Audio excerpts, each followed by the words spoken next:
Hello everyone. Welcome to our channel law मित्रम।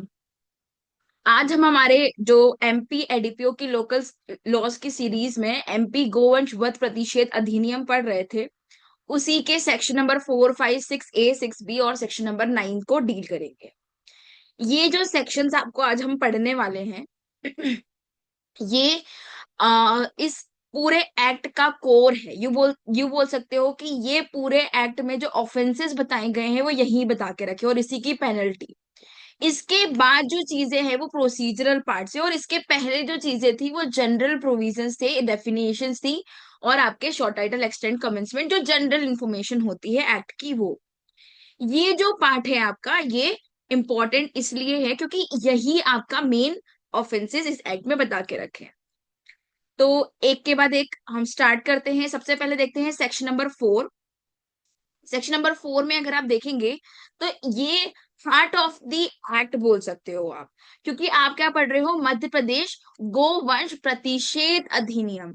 तो क्या करना है, गोवंश वध प्रतिषेध, वध माने स्लॉटर को ही प्रतिषेध करा है।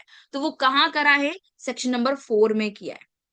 कैसे पता चलेगा कि मैम हमको स्लॉटर नहीं करना है, तो वो बता के रखा है आपको सेक्शन नंबर 4 में। क्या बोला है, prohibition of slaughter of cow प्रोजेंसी।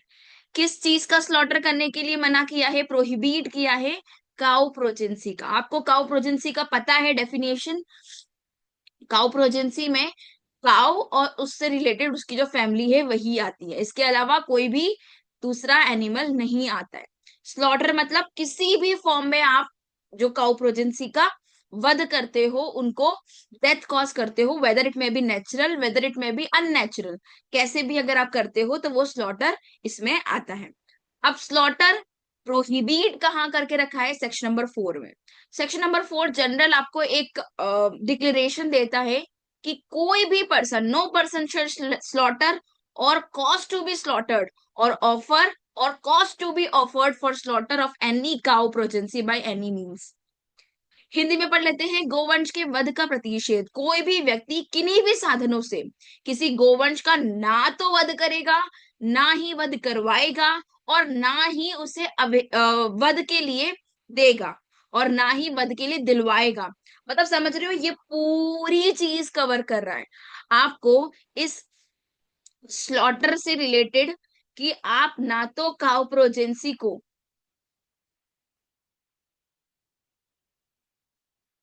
खुद स्लॉटर करोगे, मतलब खुद ही आप उसका वध करोगे, ये भी नहीं कर सकते।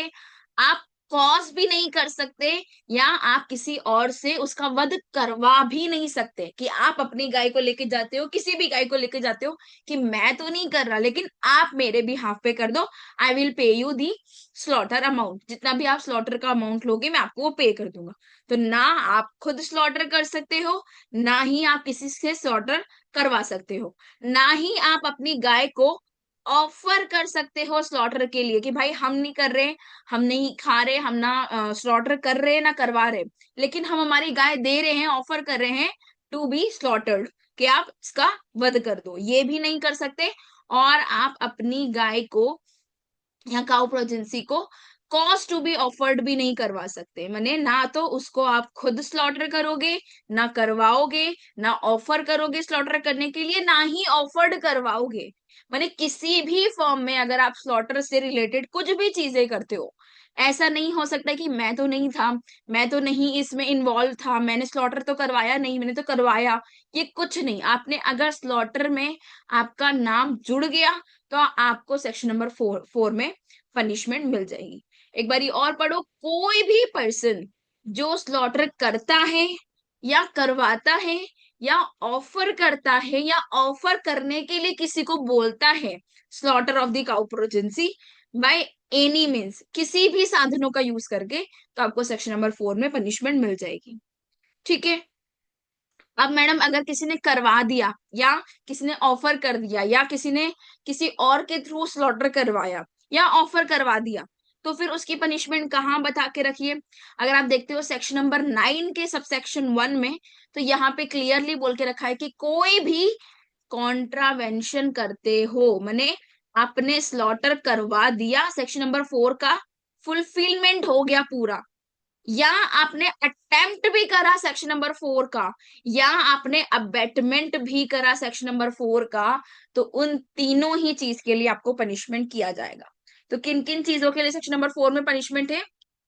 एक तो सेक्शन नंबर 4 का आपने कॉन्ट्रावेंशन कर दिया, आपने वहां पे क्राइम कमिट कर दिया, या आपने अटेम्प्ट करा, कोशिश करी, आपने प्रयत्न करा, तो भी आपका यहाँ पे, सॉरी, तो भी आपका यहाँ पे सेक्शन नंबर 4 में पनिशमेंट आपको मिल जाएगी। या आपने अबेटमेंट करा, किसी को किसी को बोल सकते हो कि इंस्टिगेट करा आपने ये काम करने के लिए, ठीक है, या किसी के साथ कॉन्स्पिरेसी करी। अबेटमेंट की डेफिनेशन आपको आईपीसी में ऑलरेडी पता होनी चाहिए, ठीक है। तो अगर आपने ये सारी चीजें करी, तो यहाँ पे आपको पनिशमेंट मिलेगी सेक्शन नंबर 9 के सबसेक्शन 1 में। किस चीज के लिए है? सेक्शन नंबर 4 के लिए पनिशमेंट। तो क्या पनिशमेंट है आपको? 1 साल से लेके 7 साल तक की पनिशमेंट आपको यहाँ पे बताई गई है। Shall be punished with imprisonment for a term which shall not be less than 1 year. 1 साल से कम नहीं, और जो कि एक्सटेंड कर सकती है 7 साल तक। और इसके साथ साथ आपको फाइन भी देना पड़ेगा। कितने अमाउंट का? 5,000 रुपीज का, ठीक है। तो इतना आपको यहाँ पे जानना जरूरी है कि सेक्शन नंबर 4 का अगर आप कॉन्ट्रावेंशन करते हो, टेम्प्ट करते हो, प्रयत्न करते हो, या किसी को उत्साहित करते हो कुछ काम करने के लिए, अबैटमेंट करते हो, तो वो भी आपके लिए यहाँ पे पनिशेबल होगा सेक्शन नंबर 9 के सबसेक्शन 1 में। ये चीज आपको याद रखनी जरूरी है। अब तो मैडम हो गया ये स्लॉटर का। पर मैंने आपको बताया था कि ये एक्ट सिर्फ और सिर्फ स्लॉटर से काम नहीं करता, या उससे डील नहीं करता, उससे रिलेटेड जितने भी कनेक्टेड मैटर्स है उनसे भी ये एक्ट आपका डील करता है। तो अब नेक्स्ट क्या है कि आप अगर स्लॉटर नहीं कर रहे हो काउ प्रोजेंसी का, देखो स्लॉटर आपको पनिशेबल हो गया काय में? सेक्शन नंबर 4 में। अगर आप गाय का या गोवंश का वध करते हो तो सेक्शन नंबर 4 में पनिश हो गया। अब मान लो कि स्लॉटर हो गया, उसके बाद उसके बीफ को या तो आप अपने पोजेशन में रख रहे हो, या उसका ट्रांसपोर्ट कर रहे हो।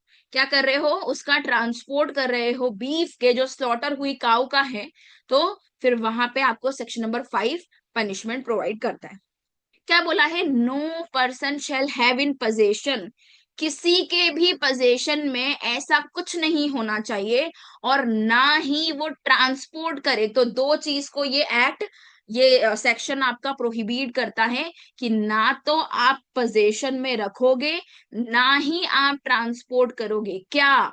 Beef of any cow progeny slaughtered in contravention the provision of this act. मैंने सेक्शन नंबर 4 के कॉन्ट्रावेंशन में आपने यहाँ पे अगर कोई भी काउ प्रोजेंसी का बीफ पजेस करा हुआ है या ट्रांसपोर्ट कर रहे हो तो वो पनिशेबल है। क्या बोला है कॉन्ट्रावेंशन में? तो मैडम ये बोला है कि आपने सेक्शन नंबर 4 में ऑफेंस कमिट करने के बाद, माने इलीगल स्लॉटर करने के बाद, आप उसके बीफ को पजेस कर रहे हो और ट्रांसपोर्ट कर रहे हो, तो आपका सेक्शन नंबर 5 में पनिशमेंट मिल जाएगी। ठीक है। क्या बोला है? गो मांस रखने और उसके परिवहन का प्रतिषेध, मैंने दो चीज के लिए आपको यहाँ पे रोका जा रहा है। किसी भी व्यक्ति इस अधिनियम के उपबंधों के उल्लंघन में वध किए गए, मतलब ऑलरेडी आप सेक्शन नंबर 4 में ऑफेंस करके आए हो, उसके बाद आपने गोवंश के गोमांस को अपने कब्जे में रखा है या उसका परिवहन करा है, तो आप सेक्शन नंबर 5 में पनिशेबल किए जाओगे। देखो सेक्शन नंबर 5, 6, 6A, 6B सभी सेक्शन नंबर 9 के सबसेक्शन 2 में पनिशेबल है, तो हम उसको लास्ट में ही देख लेंगे इसकी पनिशमेंट क्या है। वो सेक्शन नंबर 9 के सब क्लॉज 2 में है। ठीक है। अब आते हैं सेक्शन नंबर 6 में। सेक्शन नंबर 6 में बोला, सेक्शन नंबर 4 तो देखो आपको बोला है कि स्लॉटर नहीं करोगे। सेक्शन नंबर 5 में बोला है आप स्लॉटर की हुई काउ प्रोजेंसी का बीफ पजेस नहीं करोगे और उसको ट्रांसपोर्ट नहीं करोगे।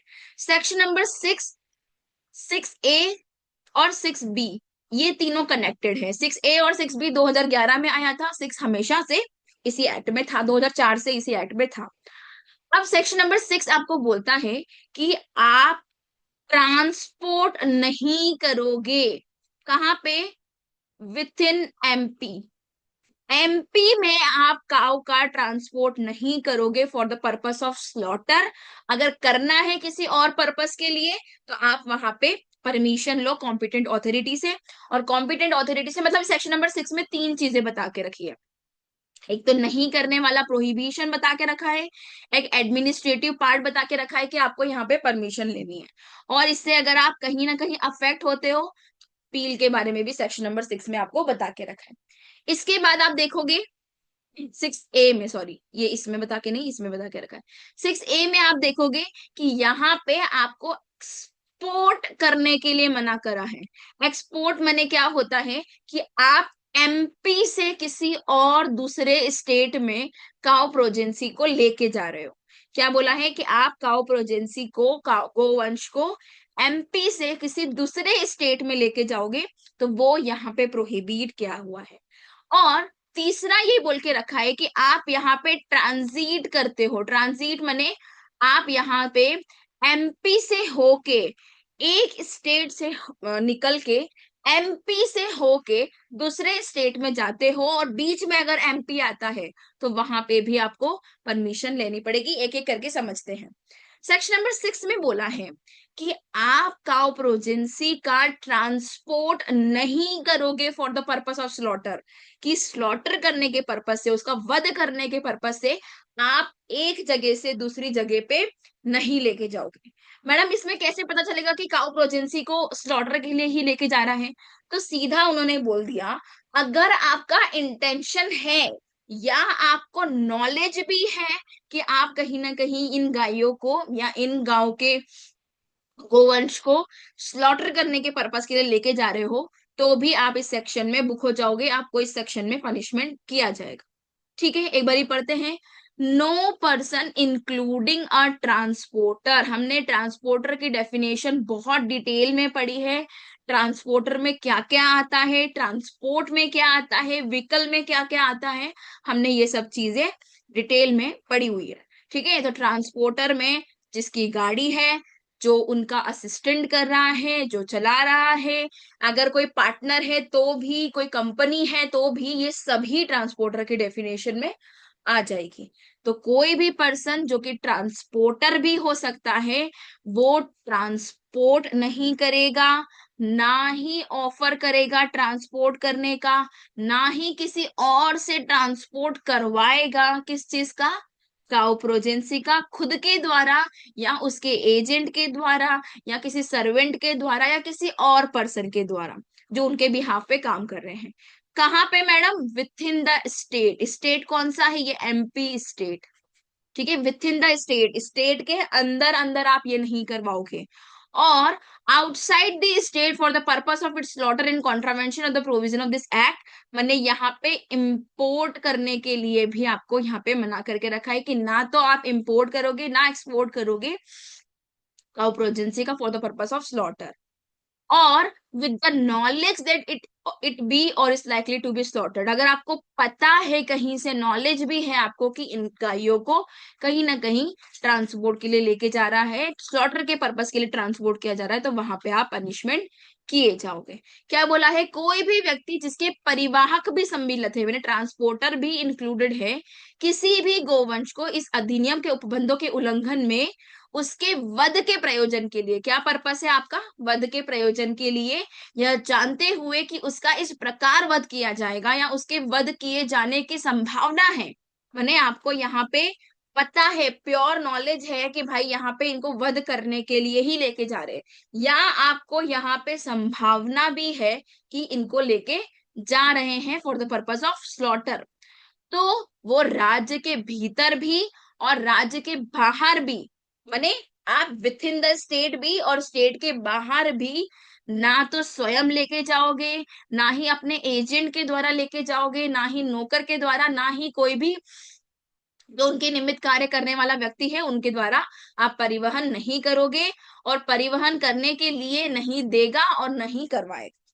ठीक है, मैंने यहाँ पे आपको पूरी चीज मना कर दी कि चाहे आप एमपी के अंदर विथ इन एमपी या आउटसाइड एमपी, किस पर्पस के लिए? स्लॉटर के पर्पस के लिए उसको ट्रांसपोर्ट नहीं करोगे। और ट्रांसपोर्ट में क्या क्या आएगा, ट्रांसपोर्टर भी आएगा, उसका एजेंट, उसका सर्वेंट, जिस जिसको नॉलेज है कि भाई यहाँ पे कहीं ना कहीं इनको स्लॉटर के पर्पस के लिए लेके जा रहे हैं, वो सभी पर्सन यहाँ पे आपके इंक्लूड हो जाएंगे। ठीक है, नेक्स्ट पढ़ते हैं सेक्शन नंबर 6A। देखो 6A में जो बोला है वो एक्सपोर्ट के लिए मना किया है। एक्सपोर्ट के लिए यहाँ पे मना किया है कि आप काउ प्रोजेंसी को अपने एमपी से लेके दूसरे स्टेट में नहीं लेके जाओगे। और लेके जाना आपको अर्जेंटली चाहिए ही। मान लो कोई कैटल फेयर है, आपको कोई डेयरी प्रोडक्ट्स के लिए लेके जाना है, किसी भी दूसरे काम के लिए लेके जाना है, तो आपको परमिशन लेनी पड़ेगी कॉम्पिटेंट अथॉरिटी की 7 दिनों के पहले।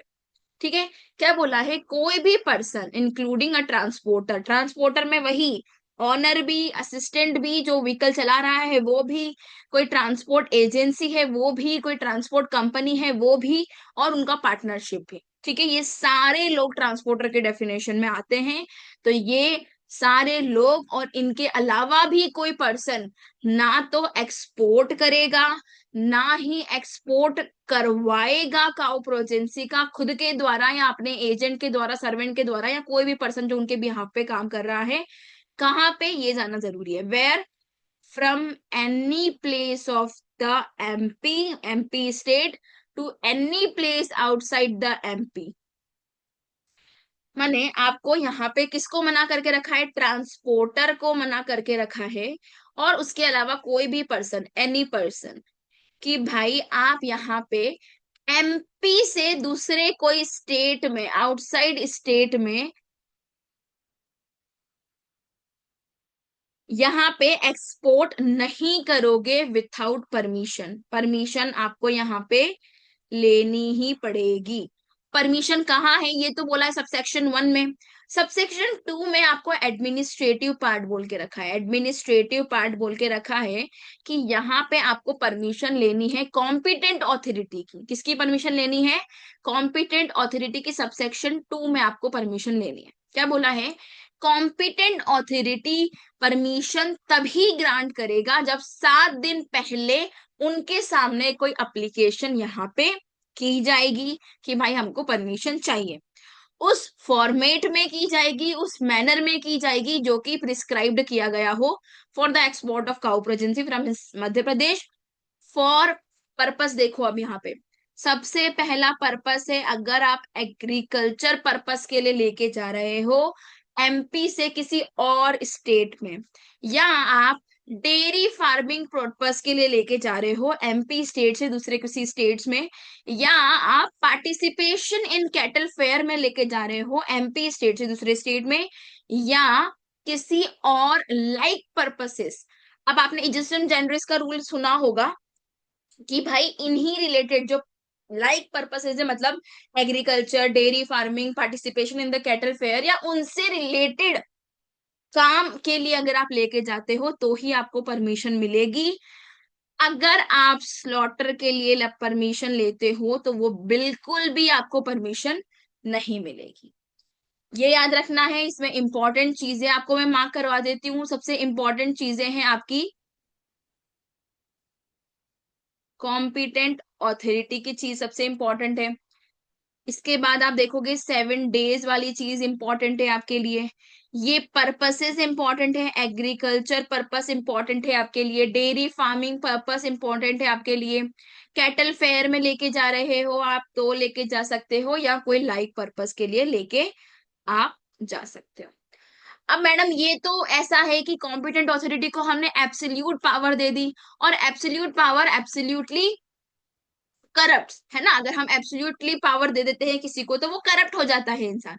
तो इसके लिए क्या, इसके लिए नेचुरल जस्टिस का भी आपको यहाँ पे प्रोविजन दे रखा है कि मान लो कि आप यहाँ पे अफेक्टेड हो, किससे, आप किससे अफेक्टेड हो यहाँ पे, कॉम्पिटेंट ऑथोरिटी के परमिशन नहीं दी उन्होंने और उससे अफेक्टेड हुआ।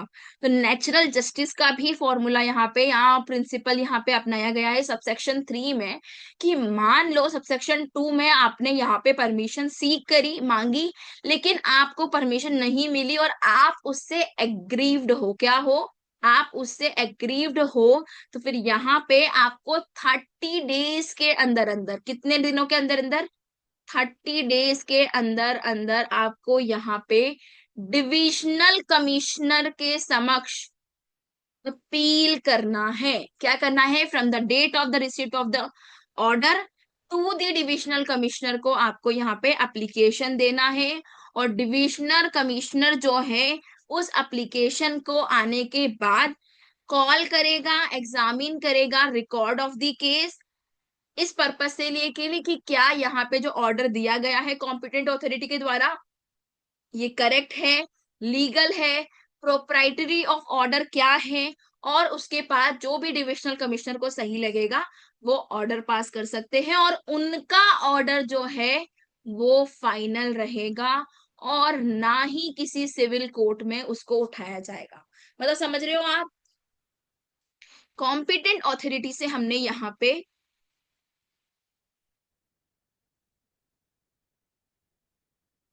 कॉम्पिटेंट ऑथोरिटी से हमने यहाँ पे 7 डेज के पहले पहले क्या लिया? परमिशन लेने का अप्लाई किया। अब मान लो उसने परमिशन नहीं दी, तो उसके 30 डेज के अंदर अंदर आपको डिविजनल कमिश्नर को यहाँ पे अप्लाई करना है, अपील करना है। और इनका जो भी ऑर्डर रहेगा ये कॉल करेंगे, रिकॉर्ड्स वगैरह उनको एग्जामिन करेंगे कि क्या सही है ऑर्डर या नहीं है। फिर जो भी इनको सही लगता है उसके बाद ये फाइनल ऑर्डर निकालते हैं। क्या निकालते हैं? फाइनल ऑर्डर निकालते हैं। इसके बाद नो अपील वाला प्रोविजन स्टार्ट हो जाता है। क्या है? नो अपील वाला प्रोविजन स्टार्ट हो जाता है। और ना ही इनके ऑर्डर को चैलेंज किया जा सकता है किसी भी सिविल कोर्ट में। किसी भी सिविल कोर्ट में इनके ऑर्डर को चैलेंज नहीं किया जा सकता। तो ये चीज आपको यहाँ पे थोड़ी ज्यादा ध्यान रखने वाली चीज है। और ये भी याद रखना कि ये जो 6A है ये 2011 से ऐड हुआ था। तो अगर हम देखें 6A का पूरा प्रोविजन कि अभी तक हमने क्या पढ़ा, तो इसको 3 चीजों में आपको पढ़ना है। कि भाई यहाँ पे एक्सपोर्ट के लिए मना किया है, एक्सपोर्ट करना है आपको, तो यहाँ पे आपको क्या करना पड़ेगा? या तो विथ इन एमपी या आउटसाइड एमपी आप नहीं कर सकते हो एक्सपोर्ट। अगर आपको करना है तो आपको यहाँ पे एप्लीकेशन देनी पड़ेगी। किस चीज की एप्लीकेशन? परमिशन की एप्लीकेशन। किसको देनी पड़ेगी? कॉम्पिटेंट ऑथोरिटी को। ठीक है, कॉम्पिटेंट ऑथोरिटी को यहाँ पे आपको अप्लाई करना पड़ेगा। और ये किस किस पर्पस के लिए कर सकते हैं? तो उन्होंने बोला सबसे पहले तो एग्रीकल्चर पर्पस के लिए कर सकते हैं, डेयरी फार्मिंग के पर्पस के लिए कर सकते हैं, कैटल फेयर के लिए कर सकते हैं, जो मेले वाले वगैरह लगते हैं उनके पर्पस के लिए, या कोई भी लाइक पर्पस के लिए ही यहाँ पे आप उनको अलाउ करोगे। स्लॉटर के पर्पस के लिए आप उनको अलाउ नहीं करोगे। मान लो इससे आप एग्रीव्ड हो, तो आप डिविजनल कमिश्नर को 30 डेज के अंदर अंदर, जिस दिन ये ऑर्डर आ गया उसके 30 डेज के अंदर अंदर आपको यहाँ पे अप्लाई करना है। इनका ये फाइनल ऑर्डर होगा और नो सिविल कोर्ट में चैलेंज हो सकता है इनका ऑर्डर। ठीक है, ये चीज आपको यहाँ पे ध्यान में रखनी है। अब आते हैं 6B। 6B में ये बोल के रखा है कि मान लो, देखो बी से बाईपास पहले समझते हैं फिर इसको हम पढ़ेंगे। बी से बाईपास होता है। ठीक है, अब मान लो एक स्टेट ये है और दूसरा स्टेट ये है। मान लो ए स्टेट नाम है और ये सी स्टेट है। बीच में कहीं ना कहीं पी माने एमपी स्टेट पड़ता है, और एमपी स्टेट आप गुजरते हो एक स्टेट से दूसरे स्टेट में विया एमपी होते हुए, मतलब एमपी स्टेट के बाईपास को या क्रॉस करते हुए आप दूसरे स्टेट में निकलते हो। मान लो ये पहले आता है, फिर उसके बाद एमपी आता है, फिर दूसरा कोई स्टेट आता है, तो आपको इस स्टेट से इस स्टेट में भी लेके जाना है। और बीच में कहीं एमपी आता है तो उसके लिए भी आपको यहाँ पे परमिशन लेनी पड़ेगी। तो देखो 6 में तो बोल दिया कि आप विथ इन स्टेट में अगर आप यहाँ पे लेके जा रहे हो, एमपी में ही कर रहे हो। सेक्शन नंबर 7 में 6A में बोल दिया, सॉरी, एक्सपोर्ट कर रहे हो आप एमपी से किसी दूसरे स्टेट में, या 6 बी में बोल दिया कि आप विया एमपी होते हुए, माने एमपी के बाईपास से होते हुए भी अगर आप गुजर रहे हो तो भी आपको यहाँ पे परमिशन लेना पड़ेगा। अब पढ़ते हैं prohibition of transporting of cow progeny via Madhya Pradesh and grant of ट्रांसपीट ट्रांजिट परमिट। माने आप ट्रांजिट कर रहे हो एक स्टेट से दूसरे स्टेट को, बीच में कहीं एमपी आता है तो वहां पे भी आपको क्या लेना पड़ेगा, परमिशन लेनी पड़ेगी। ठीक है, तो क्या बोला है, no person including a transporter shall transport cow progeny via Madhya Pradesh state. माने आप मध्य प्रदेश स्टेट से होते हुए भी निकलते हो तो उसके लिए भी आपको यहाँ पे परमिशन लेनी पड़ेगी। If any person including transporter wants to transport, वो क्या बोल रहे हैं कि अगर आपको ट्रांसपोर्ट करना है कोई भी काउ प्रोजेंसी का from one state to other, एक स्टेट से दूसरे स्टेट को जाना है आपको, लेकिन आपको मध्य प्रदेश होते हुए जाना है, तो यहाँ पे आपको ट्रांजिट परमिशन लेना पड़ता है कॉम्पिटेंट ऑथोरिटी का, in such manner as may be prescribe, उस मैनर में जैसा आपको बता के रखा है। अब सेक्शन नंबर 9 में देखते हैं कि ये सारी सेक्शन है 5, 6, 6A, 6B, ये सारे ही सेक्शंस की पनिशमेंट आपको कम से कम 6 महीना और ज्यादा से ज्यादा आपको 3 साल तक की पनिशमेंट मिलेगी और 5,000 का जुर्माना आपको यहाँ पे देखने को मिलेगा। ठीक है, तो इसको हम एक बार ही समराइज वे में कर लेते कि अभी तक हमने क्या पढ़ा। सेक्शन नंबर 4 में आपको बोल के रखा है,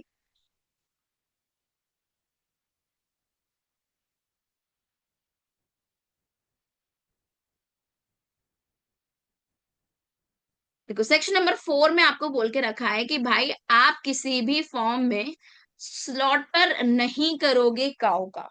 अगर आप करते हो तो मिनिमम पनिशमेंट आपको 1 ईयर है और मैक्सिमम पनिशमेंट आपको 7 ईयर है, प्लस 5,000 रुपीज का आपको यहाँ पे फाइन बता के रखा है। इसके बाद आप देखते हो सेक्शन नंबर 5 में आपको बोल के रखा है कि जो ये आपने स्लॉटर किया है, इससे निकला हुआ बीफ का अगर आपने यहाँ पे किसी भी फॉर्म में पोजेशन किया हुआ है या आप किसी भी फॉर्म में उसको ट्रांसपोर्ट करते हो तो ये भी आपको पनिशेबल है सेक्शन नंबर 9 में, सबसेक्शन 1। सेक्शन नंबर 9 का सबसेक्शन 2 जिसमें पनिशमेंट है आपको 6 मंथ से लेके 3 इयर्स तक का प्लस 5,000 रुपीज फाइन। ठीक है, ये आपको यहाँ पे देखना है। इसके बाद आप देखोगे सेक्शन नंबर 6। सेक्शन नंबर 6 में यही बोला है कि आप किसी भी फॉर्म में इस काउ प्रोजेंसी का ट्रांसपोर्ट नहीं करोगे with in the state for the purpose of slaughter. ये कहाँ ट्रांसपोर्ट करने के लिए मना करा है, एमपी के ही किसी जगह पे विथ इन एमपी मना किया हुआ है। 6A देखोगे आप तो आपको यहाँ पे एक्सपोर्ट करने के लिए मना करा है, कहाँ से, एमपी से किसी और स्टेट में, अनदर स्टेट में।